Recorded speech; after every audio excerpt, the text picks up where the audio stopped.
લક્ષ્ય ન્યૂઝ, એક નજર, એક લક્ષ્ય.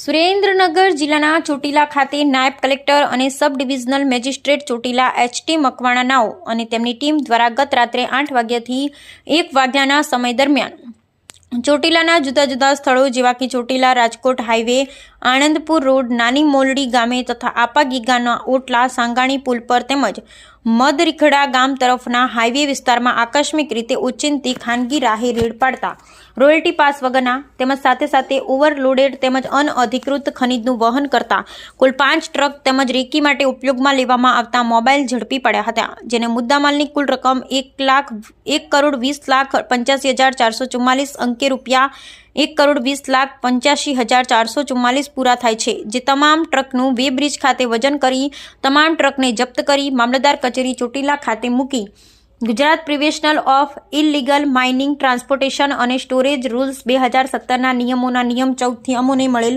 સત્તા અંતર્ગત કાયદેસરની કાર્યવાહી હાથ ધરવામાં આવેલ છે.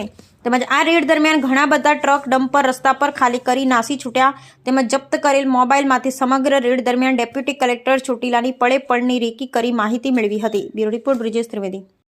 આજ રોજ અમારી ચોટીલા નાયબ કલેક્ટર પ્રાંત કચેરીની ટીમ દ્વારા આકસ્મિક રેડ પાડી અને ચોટીલાની આજુબાજુના વિસ્તારો જેવા કે રાજકોટ હાઈવે, આણંદપુર રોડ, નાની મોરડી ગામે તથા આપાગીગાના ઓટલો, સાંગાણી પુલ તેમજ મગરીખડા ગામ તરફના હાઈવે વિસ્તારોમાં આકસ્મિક રેડ પાડવામાં આવેલી હતી. આ રેડ દરમિયાન જુદા જુદા કુલ 5 ટ્રક જે અનધિકૃત ખનીજનું વહન કરતા હતા.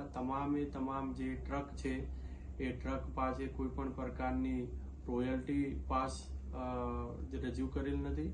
સાથે સાથે તમામ ટ્રક ડમ્પર છે ઓવરલેડ છે. આમ તમામ 5 ટ્રકનો મુદ્દામાલ 1,20,85,444 રૂપિયા થાય છે, જે તમામ 5 ટ્રક જેના માલિક છે અજયસિંહ અગરસંગ પરમાર, જેઓ સાદી રેતીનું અનધિકૃત વહન કરતા, કરશનભાઈ લગધીરભાઈ લુણી, ભરતભાઈ ચાપરાજ બોરીચા, મહેશભાઈ મંગળુભાઈ ખવાડ અને શૈલેષભાઈ ગમારા.